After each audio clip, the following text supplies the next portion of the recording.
Doctor Sunil Karpe जी के सानिध्य में साईं बाबा की महिमा को आत्मसात कर आध्यात्मिक जीवन जीने की कला सीखें। देखिए साई वाणी आस्था भजन पर प्रतिदिन प्रातः 7:20 बजे। आस्था पर प्रत्येक रविवार प्रातः 8:20 बजे। संपर्क सूत्र 9604050607।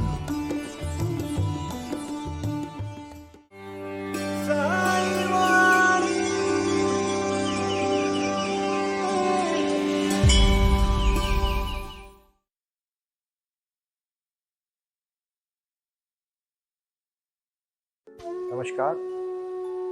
प्रारंभ करो, जारी रखो, इसी विचारधारा से साई वाणी को प्रारंभ हुआ और लगातार हम साई के दरबार में साई बाबा के आशीर्वाद और साई बाबा का संदेश जीवन में कुछ प्राप्त करने के लिए और जीवन में खुशी से रहने के लिए, जीने के लिए जो सिखा रहे हैं, उसका बहुत ही महत्वपूर्ण विषय है कि हमें हमारे जीवन में कैसे जीना चाहिए। बहुत सारे लोग हैं जीवन की इस कुरुक्षेत्र में हार जाते हैं, कभी कभी थक जाते हैं। हम देखते हैं तिथियां होती है, अगर हम चींटी देखेंगे, उन्होंने कभी जिंदगी से हार नहीं मानी। आपने देखा कभी थकी हुई आराम से बैठी हुई चींटी देखी आपने? कभी भी नहीं। कितनी भी भीड़ हो, बारिश हो, धूप हो, छाव हो, वो लगातार अपने लक्ष्य से जुड़ी रहती है। और चींटी तो ज्यादा बड़ी नहीं होती, लेकिन उन संगठित किए हुए कार्य से उनका जो हम घर देखते हैं तो हम बहुत खुश हो जाते हैं, प्रसन्न होते हैं। उसी प्रकार हमें हमारे जीवन में चैरतवी इस भावना से जीना चाहिए, चलना चाहिए, कार्य करना चाहिए। और उस कार्य को पहुंचने के लिए हमें हमारे जीवन में हर शास्त्र में, चाहे वो हिंदू शास्त्र हो, सनातन शास्त्र हो, सनातन धर्म हो, हर धर्म में एक तपश्चर्या है, एक भावना है, एक महत तपश्चर्या जुड़ी हुई है। तपश्चर्या के बगैर आपको कुछ नहीं मिलने वाला है। जब आप तरसोगे, जब आप उस चीज के लिए तराश लोगे खुद को, जब उस चीज के लिए आप तैयार हो जाओगे, आप अपने जीवन में बहुत कुछ पाओगे।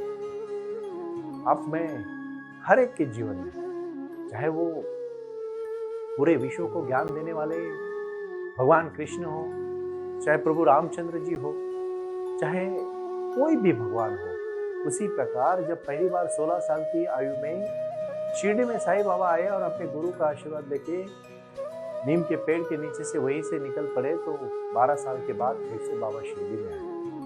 और शिरडी में आने के बाद 12 साल लगातार भाईजामा हर दिन, एक भी दिन ऐसा नहीं हुआ कि बाबा को उन्होंने नैवेद्य नहीं दिया। और उस नैवेद्य को देते समय वो हर दिन बाबा की याद करती थी, क्योंकि जब अपने निजी जीवन में उन्होंने बाबा के आंखों में जो शांतता, सादगी देखी थी, जो भगवान का रूप देखा था, वो प्रसन्न था। मासापति जी हो या भाईजामा के पति हो, भाईजामा हो, शिरडी के जो आम जनता थी, जो एक नागरिक थे, जो वहाँ के पूरे परिवार थे, वो बाबा के भक्त कुछ ही चमत्कारों से। देखो, एक बात समझ लीजिएगा, जब दैवी शक्ति और प्राप्त किया हुआ इंसान जब यदा यदा सी धर्मश ग्लानिर्देवो भवति भारत, ये चीज जब इस धरती पर संकट हुआ है, तब भगवान आए हैं। और अभी 100 साल पुरानी बात है कि बाबा आए हैं। वो आए और आकर चले गए, मौन रहे और कुछ कहे गए।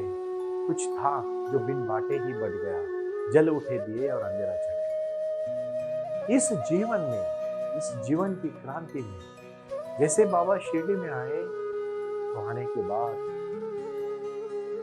चांद मियाँ की घोड़ी को ढूंढने के बाद जब चांद मियाँ बाबा का भक्त बना और उसके बेटे की बारात लेके जब बाबा शिरडी आए, तो छोटे बच्चे की तरह बाबा अपने लोगों को मिलने के लिए, अपने गुरु को मिलने के लिए, गुरुर ब्रह्मा गुरु विष्णु गुरु देवो महेश्वरा गुरु साक्षात पर ब्रह्म तस्मै श्री गुरुवे नमः।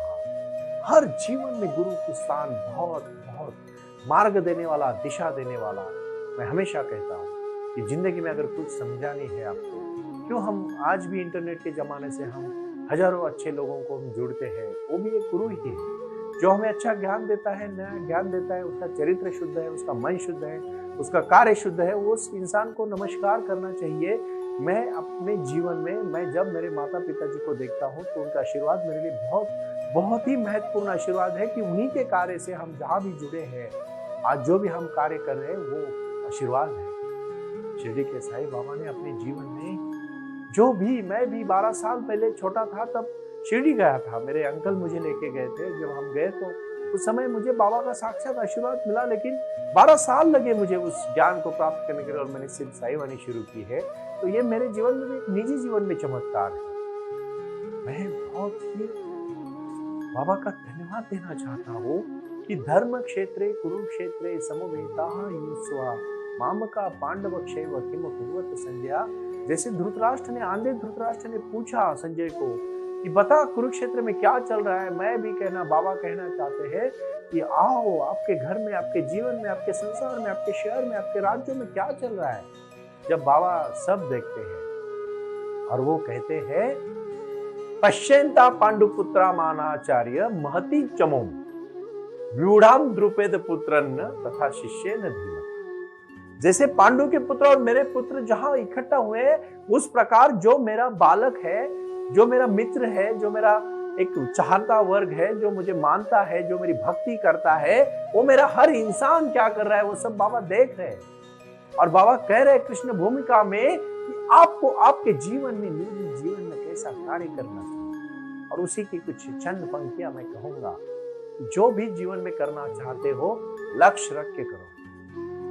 बाबा ने जब शिरडी में पदार्पण किया, बाईजामा बाबा के पास आई। जब उनका तात्या नाम का बेटा भी जब मिलने आया तो बाबा ने उनको बुलाया और अपने नजदीक बुला के बेटे को बहुत खुशी से देख के बाबा के मन प्रसन्न हुआ और बाईजामा तो खुशी से समा गई। उन्होंने कहा, बाबा ऐसा एक दिन में नहीं, आप मुझे माँ बोलते हो और आप मुझे छोड़ के चले गए हो। 12 साल मैं आपकी राह देखती रही, आप आए। तो बाबा ने कहा, जब मुझे मेरे गुरु ने बुलाया बाईजामा, मैं तो आप आ गया। और जब मैं यहाँ आया हूँ, बाईजामा ने कहा, बाबा चलो घर। तो बाबा ने वचन दिया, बाईजामा मैं अभी हमेशा के लिए शिरडी आया हूँ, मैं अभी कभी कहीं नहीं जाऊंगा, कि मैं आपको वचन देता हूँ।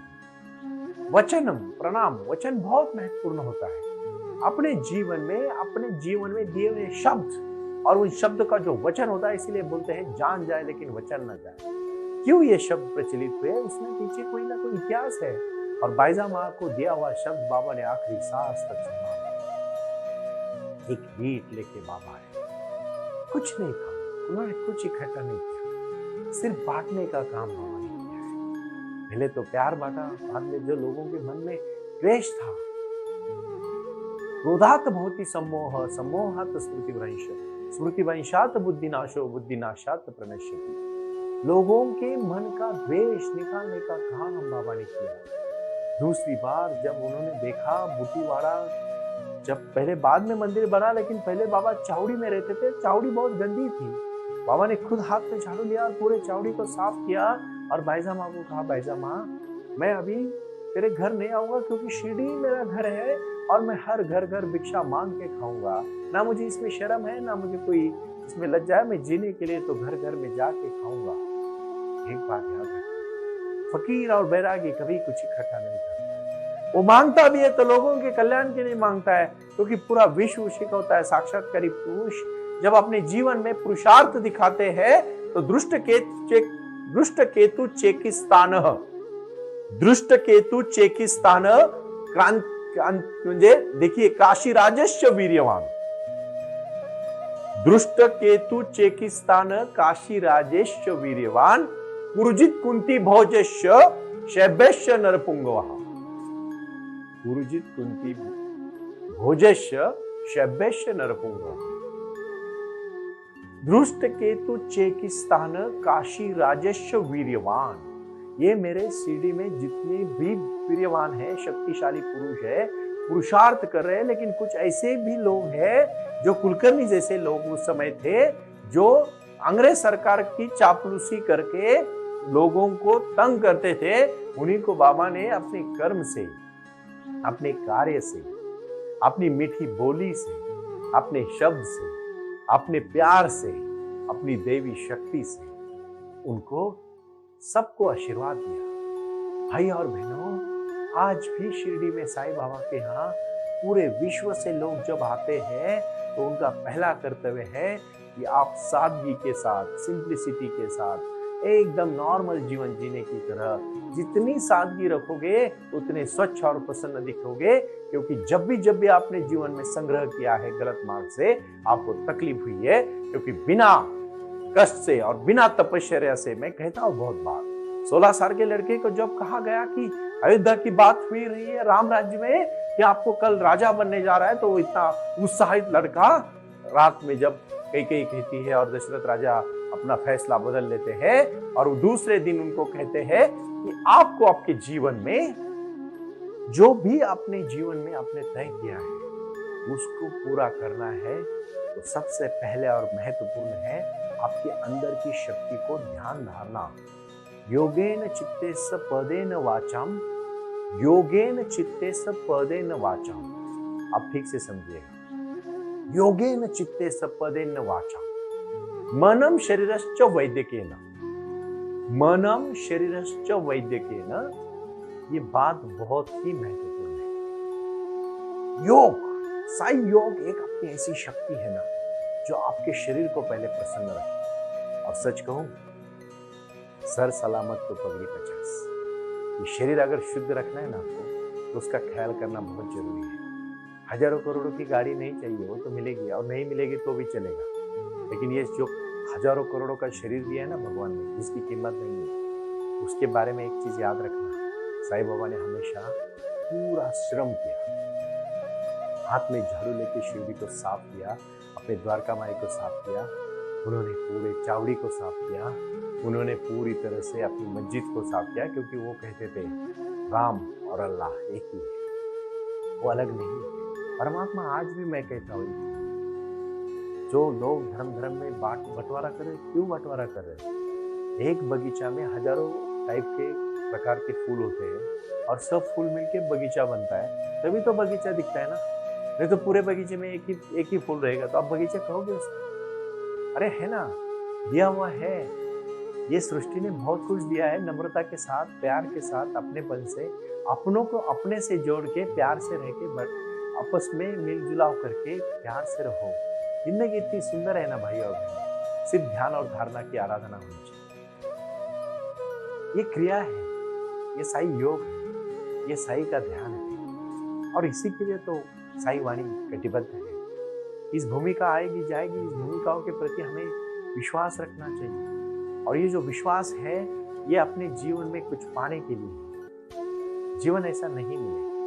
योगेन चित्ते स पदेन वाचा, ये मैं क्यों कह रहा हूँ? अपने जीवन में अगर आपको सुखी रहना है तो योग को पहले आत्मसात करना पड़ेगा, और मैं चाहता हूँ साई योग से आप शुरुआत करें। साई योग एक बहुत बड़ी क्रांति है जो अभी हमारे सब टीचर, हमारे सभी सेंटर्स में कर रही है। साई बाबा ने फिर कहा, भाई साहब हाँ, मैं तेरे अकेले के घर का प्रसाद भिक्षा नहीं खाऊंगा। प्यार था, अपनापन था, लेकिन बाबा ने संदेश दिया था कि मैं सबका हूँ, मेरे पास जो भी आएगा मैं उसको मदद करूंगा, क्योंकि बाबा के पास अपने खुशी होने के बाद, घर में खेती में अच्छा धान आने के बाद, अपने बच्चों का फल फूल मिलने के बाद, उनके सक्सेस होने के बाद, जीवन में क्रांति होने के बाद, जो लोग प्यार से देते थे बाबा सब शाम तक बांट देते। ऐसा एक भी दिन नहीं हुआ कि जो बाबा ने कुछ इकट्ठा करके रखा, कुछ नहीं था, खाली हाथ। लेकिन उन्होंने पहला गुरु मंत्र दिया कि मैं भूखा ना सोऊं और मेरा कोई भी यहाँ शेरी का भक्त भूखा नहीं सोएगा, और इसीलिए उन्होंने अन्नदान को श्रेष्ठ दान दिया। लेकिन याद रखना, आज भी बाबा ने जलाई हुई दिवी जल रही है। अच्छे कार्य को थोड़ा समय लगता है भाई और बहनों, लेकिन एक बार अगर वो जलने लगा ना तो पूरे विश्व में प्रकाश छा सकता है। और इसी प्रकाश में, विशी विचारधारा में हमें काम शुरू करना है, और वो है हमारा लक्ष्य, जीवन जीने की कला, मतलब साई वाणी। दूसरा और महत्वपूर्ण उन्होंने दिया स्वच्छता। उन्होंने संदेशा दिया, सब प्यार वाला संदेश था। ये इतना आसान संदेश नहीं है। उन्होंने अपने जीवन में जो संदेशा दिया है वो प्यार का संदेश है, एक दूसरे के प्रति लगाव का संदेश है, एक दूसरे से जुड़ने का संदेश है, और एक दूसरे से जीवन जीने की कला सीखने का संदेश है। जितने उपदेश किए उतना आचरण उन्होंने किया, जितने उपदेश किए उतना आचरण किया। हिंदू मुस्लिमों को कभी दूर नहीं किया, एक थाली में उनको खाना खिलाया, और उनसे प्यार करने के बाद लोगों को जीवन जीने की कला सिखाई। दूसरा और सबसे महत्वपूर्ण गुण जो बताया, किसी के ऊपर अत्याचार मत करो और किसी का अत्याचार सह भी मत करो। अभी अत्याचार नहीं करना मतलब क्या है? अत्याचार करने का मतलब होता है किसी को, दूसरे को नीचा दिखाना। हम अहंकार से इतने पीड़ित होते हैं, अहंकार न लागो राजसा क्यों कहा है? क्यों हम कभी कभी जीवन में सदगदित हो जाते हैं, दुखी हो जाते हैं, अपमानित हो जाते हैं और फिर हम गुस्सा निकालने का सोचते हैं। तो अगर आपको मैं छोटा सा एक उदाहरण देना चाहूंगा कि जीवन में आप जितने भी क्रोधित होकर फैसले लोगे, उतने जीवन में आप फेल हो जाओ। जितने शांतता के साथ जीने का प्रयास करोगे, उतने खुश हो जाओ। क्योंकि क्या है ना, ये बहुत लोगों को समझ में नहीं आता। और मैं साईं वाणी से यही प्रयास करना चाहता हूं कि आप पहले अपने को जानो, अपनी शक्तियों को जानो, अपनी भक्तियों को जानो, अपनी युक्तियों को जानो। अपने जीवन में कुछ करना है ना भाइयों, तो पहले जानना पड़ेगा आप कौन है, आप क्या करना चाहते हैं। गुरु का आशीर्वाद आपको मैं कहता हूँ, जिस दिन जागे उस दिन सवेरा। भले आज तक आपको कोई अच्छा गुरु ना मिला हो, और मैं गुरु होने का दावा तो नहीं करता हूँ, लेकिन इतना जरूर आपको कहूंगा कि मैं आपके जीवन में सकारात्मक भाव से बदलाव लाना चाहता हूँ। और उस बदलाव कोई ऐसे नहीं आएगा, बदलाव आएगा मुझे सुनने से, बदलाव आएगा ध्यान करने से, बदलाव आएगा साई योग करने से, बदलाव आएगा साई क्रिया करने से। और सच में कहूं, ये सब करने के बाद आपकी मन की इच्छा, आपके अंदर की भावना, आपका जोश, आपकी सच्चाई, ये सिर्फ और सिर्फ सादगी में नजर आएगी। और इसलिए मैं आखिरी में कहता हूं, प्रारंभ करो और जारी रखो, प्रारंभ करो और जारी रखो। इसी भूमिका से जुड़ो। ओम साई राम। प्रणाम। ओम साई राम। प्रारंभ करो, जारी रखो। इसी विचारधारा से साई वाणी का प्रारंभ हुआ। शिरडी के साई बाबा का आशीर्वाद पाके खुद अपने जीवन में एडवोकेट डॉक्टर सुनील नाना साहेब करपेजे ने साई वाणी के इस कार्यक्रम को प्रारंभ करते हुए 21वीं सदी को सही में साई बाबा के आशीर्वाद से लोगों के जीवन में बदलाव एवं खुशियां लाने के लिए साई वाणी का प्रारंभ किया। लगातार लोग साई वाणी को सुनते आ रहे हैं। साई कृपा जो साई ध्यान से जुड़ी हुई है, क्योंकि मेडिटेशन ही एक ऐसी शक्ति है जो जीवन में क्रांति ला सकती है, बदलाव ला सकती है और खुशियां दे सकती है। लेकिन उसके लिए प्राणायाम बहुत महत्वपूर्ण है। और अपने संकल्प के प्रति अडिग रहकर उन्होंने प्राणायाम की श्रृंखला को अपने शक्ति से जोड़ा और उसको साई क्रिया के माध्यम से साई ध्यान के प्रति वो लगातार लेके चले गए। इन सब क्षेत्रों के लिए एक ऐसा परिक्षेत्र होना चाहिए जहां लोग आए और रुके। शिरडी में साई बाबा के समाधि के आशीर्वाद के बाद उनको ज्ञान और ध्यान दोनों की शक्ति देने का प्रयास किया जा रहा है। इसीलिए साई बाबा की 65 फुट हिंदुस्तान की सबसे बड़ी प्रतिमा बनाकर वहां बाबा का मेडिटेशन सेंटर खोला गया है। साई आंगन इस नाम से यह जाना जाता है। देऊळगाव गाड़ा, तालुका दौंड, जिला पुणे, यहाँ साई आंगन की और बारामती क्षेत्र में साई आंगन में इसी क्षेत्र की निर्मित करते हुए उन्होंने यहाँ निजी व्यवस्था के साथ बच्चों के लिए गुरुकुल सिस्टम का इंग्लिश माध्यम का स्कूल, जहाँ बच्चे पढ़े और जहाँ बच्चे गुरुकुल में रहकर गुरुकुल के माध्यम से गुरुर ब्रह्मा गुरुर विष्णु गुरुर देवो महेश्वरा गुरु साक्षात परब्रह्म तस्मै श्री गुरुवे नमः इसका ज्ञान ले पाए। इसी के लिए इसे पूरी तरह से सीबीएसई एवं गुरुकुल के माध्यम से बच्चों को एक सुजान एवं भारत का एक ज्ञानी और अच्छा नागरिक बनाने के लिए वे ये कर रहे हैं। उसी के साथ हेल्थ इज वेल्थ कहते हैं कि शरीर ही सबसे महत्वपूर्ण संपदा है और उस संपदा को आयुर्वेदा के माध्यम से लोगों को जोड़ना चाहिए। इसीलिए उन्होंने यहाँ साई वाणी आयुर्वेदा हॉस्पिटल की भी निर्मित की है और उस कार्य के लिए वो पूरी तरह जुड़ चुके हैं। पूरे विश्व से लोग साई क्रिया और साई ध्यान के माध्यम से जुड़ रहे हैं और इसीलिए उन्होंने साई वाणी trust.org इस ई कॉमर्स की भी स्थापना की है। इस ई कॉमर्स के माध्यम से हजारों करोड़ों भाई बहन को उन्होंने व्यापार करने के लिए प्लेटफॉर्म दिया। उनकी कला, उनकी क्षमता, उनका ज्ञान लोगों तक पहुंचाने के लिए साई वाणी trust.org बहुत बड़े लेवल पर महत्वपूर्ण प्रयास कर रहा है। इसीलिए यहाँ आए, ये बाबा की नगरी है। यहाँ बाबा का विज्ञान, बाबा का आशीर्वाद एडवोकेट डॉक्टर सुनील नाना साहब करपे जी के साथ लोगों तक पहुंच रहा है। हमसे जुड़े रहने के लिए आज ही साई वाणी के ऑफिशियल यूट्यूब चैनल को सब्सक्राइब करें या अधिक जानकारी के लिए संपर्क करें 9604050607। ओम साई राम। प्रारंभ करो, जारी रखो।